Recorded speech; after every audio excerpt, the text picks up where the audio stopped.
봄비가 우리 애가 조용히 그럴 리가 내리던 없어. 오후, 청오리 입구의 먼 길끝에서 검은 외제차 한 대가 천천히 다가왔습니다. 우리 애가 비에 그럴 젖은 리가 도로 없어. 위로 차의 전조등이 반사되어 마을 입구 간판을 스쳐 지나갔어요. 청오리, 인심 좋은 마을이라는 오래된 글씨가 희미하게 비에 젖어 있었습니다. 마을 사람들은 낯선 엔진 소리에 하나둘 고개를 돌렸습니다. 그리고 차문이 열렸을 때 그 안에서 내린 남자의 얼굴을 보고 모두 얼어붙었죠. 그는 사라진 지 5년 된 이장, 박만수였습니다. 만수의 머리엔 흰머리가 섞였고 낡은 셔츠 대신 값비싼 양복이 그의 몸을 감싸고 있었습니다. 그의 표정은 감정이 느껴지지 않았고 눈빛엔 낯선 단단함이 서려 있었습니다. 비를 맞으며 서 있던 노인 하나가 중얼거렸습니다. 저 양반이 돌아왔네. 순식간에 사람들의 웅성거림이 번졌습니다. 공금 들고 도망친 그 이장이라며? 아니, 저 얼굴을 잊을 수 있나. 공기가 묘하게 떨렸습니다. 만수는 차 트렁크에서 두꺼운 서류 가방을 꺼냈습니다. 그리고 마을 회관으로 천천히 걸어갔습니다. 그의 구두가 지늘게 빠질 때마다 작은 물방울이 튀었고 사람들의 시선이 그를 따라 움직였습니다. 회관 앞에 도착한 그는 낡은 현수막을 올려다봤습니다. 청오리 주민회의. 그는 회관 문을 열고 들어갔습니다.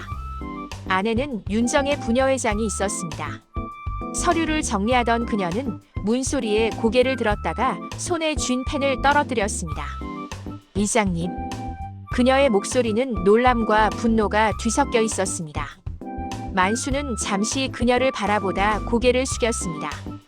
오랜만입니다. 그는 차분히 가방을 열고 두꺼운 서류를 꺼내 탁자 위에 올려놓았습니다. 이건 청오리 발전 기금입니다. 제 돈으로 마을에 다시 쓰고 싶습니다. 정의의 눈이 커졌습니다. 순식간에 마을 주민들이 모여들었습니다. 김태식 청년회장도 그들 사이에 있었습니다. 그의 시선은 예리했고 한때 존경했던 이장의 얼굴을 의심스럽게 훑었습니다. 그 돈 어디서 난 겁니까? 태식이 물었습니다. 만수는 그를 똑바로 바라보며 짧게 대답했습니다. 사업을 했습니다. 서울에서요. 사업이라 5년 만에 부자가 되셨다는 겁니까?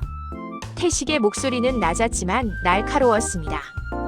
회관 안은 순식간에 소란스러워졌습니다. 노인 몇은 그래도 저 사람이 돌아왔잖아. 라며 만수를 두둔했고 젊은 사람들은 속지 마요. 라며 소리쳤습니다. 비가 창문을 두드리는 소리가 소란을 더욱 키웠습니다. 만수는 잠시 눈을 감았다가 조용히 입을 열었습니다. 저는 죄를 피하러 온 게 아닙니다. 돌려드리러 온 겁니다. 그의 말에 회관 안이 잠시 고요해졌습니다. 윤정이는 팔짱을 낀 채 그를 바라봤습니다. 이젠 믿을 수가 없어요. 우린 다 잃었어요. 그녀의 말에 만수는 천천히 고개를 끄덕였습니다. 알아요. 그래서 돌아왔습니다. 그는 잠시 비를 바라봤습니다.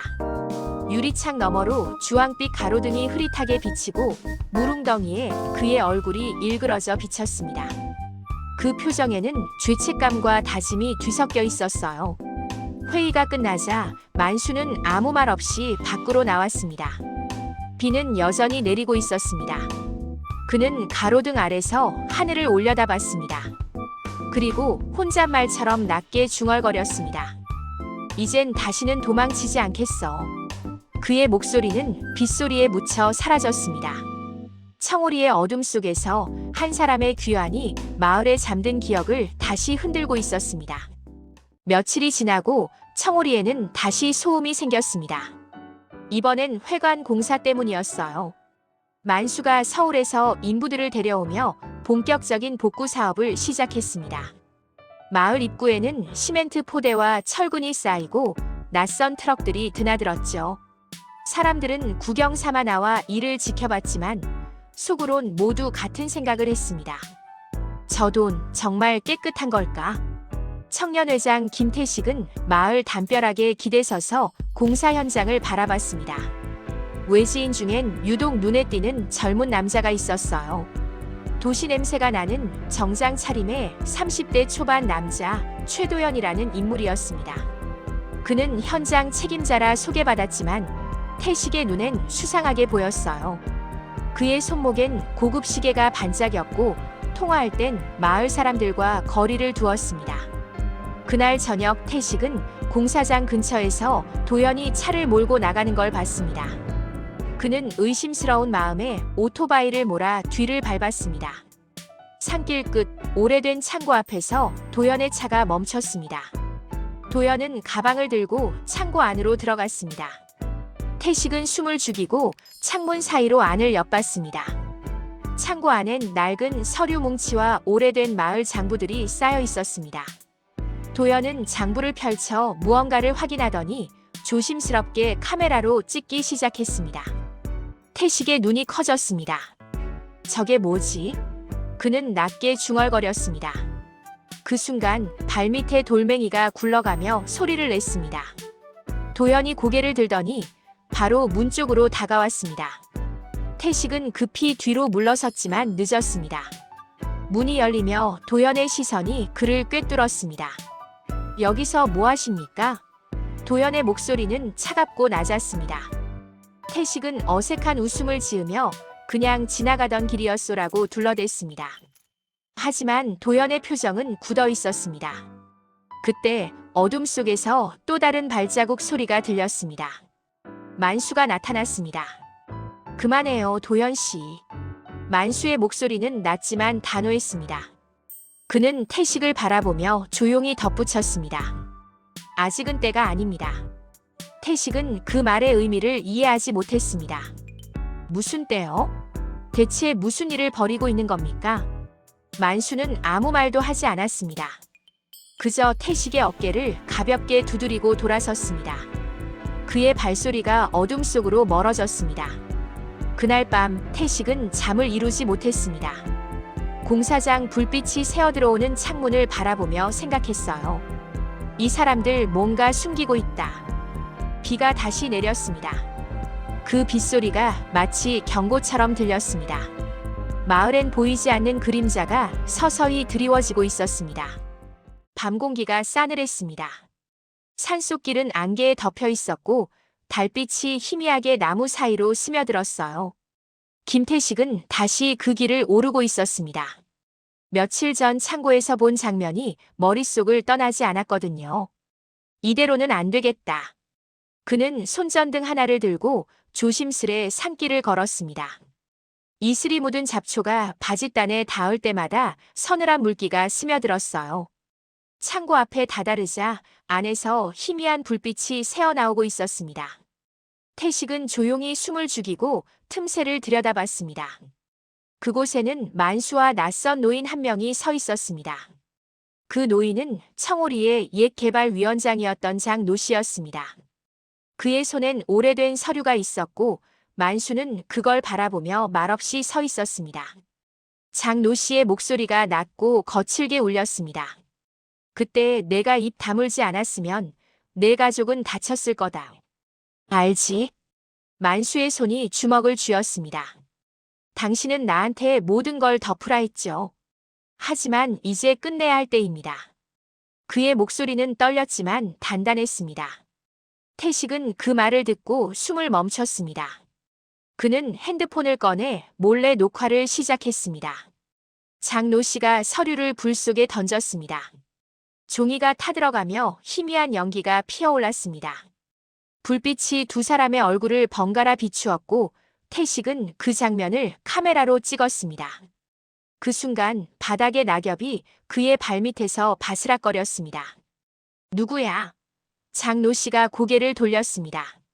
태식은 급히 몸을 돌려달렸지만 금세 뒤에서 만수의 목소리가 들렸습니다.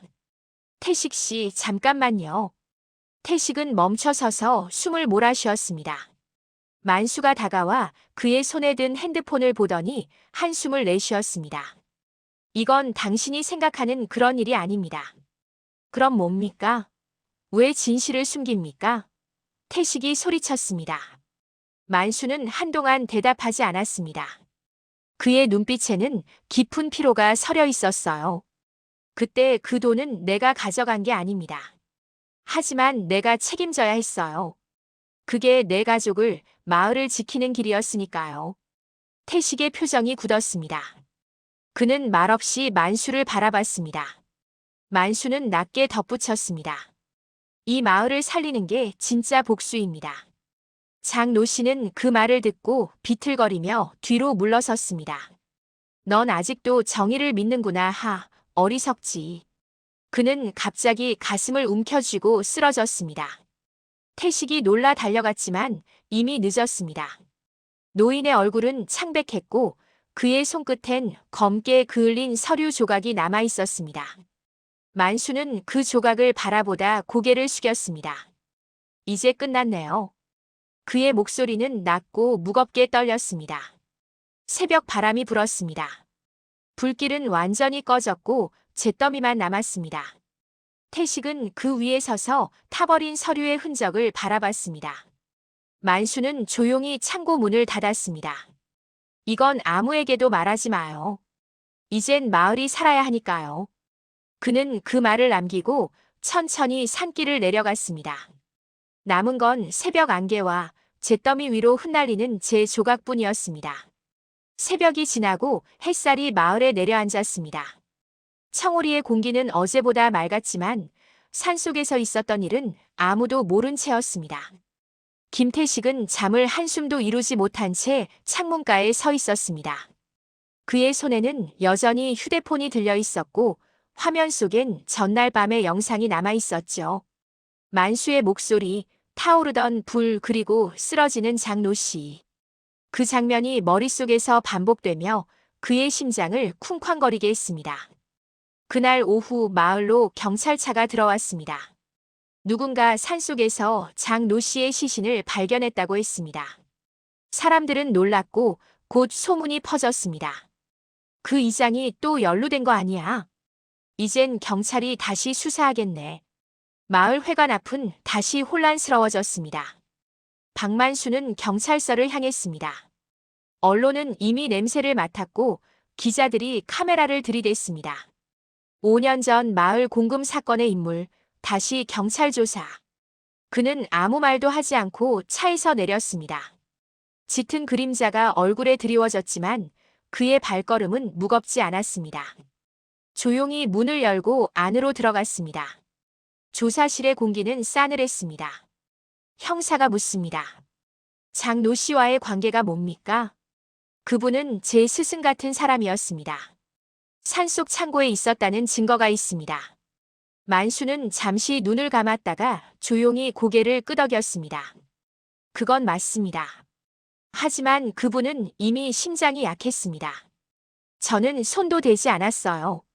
그의 목소리는 담담했지만 어딘가 슬펐습니다. 조사는 몇 시간 동안 이어졌습니다. 그때 김태식이 경찰서에 들어왔습니다.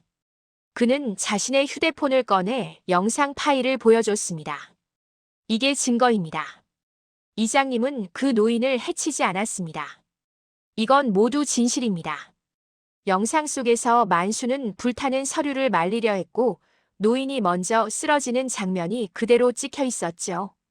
형사들의 표정이 변했습니다. 며칠 뒤 언론은 새로운 제목을 내걸었습니다. 억울한 누명 쓴 이장, 진실 드러나. 박만수의 얼굴이 뉴스 화면에 비쳤습니다. 그는 회견 요청을 모두 거절했습니다. 대신 마을로 돌아와 조용히 회관 공사를 이어갔습니다. 그는 남은 공사비를 모두 장학기금으로 기부했습니다. 이젠 이 돈이 마을의 것이어야 합니다. 그의 말에 사람들은 고개를 숙였습니다. 며칠 뒤 회관 앞에서 윤정이가 그를 찾아왔습니다. 이젠 믿어야겠네요. 그녀의 목소리는 조용했지만 따뜻했습니다. 만수는 짧게 미소를 지었습니다. 믿음이 아니라 다시 시작이에요. 그의 말에 윤정이는 고개를 끄덕였습니다. 청오리의 하늘이 그날따라 유난히 맑았습니다. 오랜 세월 덮여있던 오해와 침묵이 조금씩 걷히기 시작했습니다. 며칠 뒤 청오리 회관 앞마당엔 새 현수막이 걸렸습니다. 청오리 회관 개관식. 비에 젖어있던 마을이 오랜만에 활기를 되찾은 날이었어요. 마을 사람들은 깨끗한 옷으로 갈아입고 모여들었고 아이들은 풍선을 들고 뛰어다녔습니다. 회관은 새 페인트 냄새가 은은히 났고 창문에는 햇빛이 반짝였습니다. 박만수는 단상 뒤에 서 있었습니다. 그의 정장은 구김 하나 없이 깔끔했지만 눈빛에는 묘한 그늘이 있었습니다. 마이크가 그의 앞에 놓였습니다. 모두의 시선이 그에게 향했습니다. 그는 잠시 말을 멈추고 마을 사람들을 천천히 둘러봤습니다. 5년 전 자신을 욕하고 원망했던 얼굴들. 지금은 그 얼굴들 위에 미소가 얹혀 있었습니다. 만수는 짧게 인사했습니다. 감사합니다. 이제 청오리는 다시 시작입니다. 그 한마디로 박수가 터졌습니다. 사람들은 이장님, 이라 외쳤고 몇몇은 눈시울을 붉혔습니다. 행사가 끝난 후 김태식이 다가왔습니다. 그는 어색한 미소를 지으며 손을 내밀었습니다. 이제야 믿습니다. 정말 고생 많으셨습니다. 만수는 잠시 그 손을 바라보다가 꽉 잡았습니다. 이제 내가 이끌 차례야. 그의 목소리는 낮았지만 따뜻했습니다. 윤정이도 다가와 고개를 숙였습니다. 그동안 미안했습니다. 그저 마을을 지키고 싶었어요. 만수는 미소로 답했습니다. 그 마음 제가 제일 잘 압니다. 사람들은 함께 회관 안으로 들어가 사진을 찍었습니다. 웃음소리와 셔터 소리가 번갈아 울렸고 벽면에는 기부자 박만수라는 금색 명패가 붙어 있었습니다. 햇빛이 그 이름 위에 반사되어 눈부시게 빛났습니다. 하지만 그때 만수는 살짝 뒤돌아 창문 밖을 바라봤습니다. 멀리서 한 마리의 새가 하늘을 가로질러 날아가고 있었습니다. 그의 입가에 잔잔한 미소가 번졌습니다. 마치 무언가를 내려놓은 듯한 표정이었죠. 해가 저물 무렵 사람들은 하나둘 자리를 떠났습니다.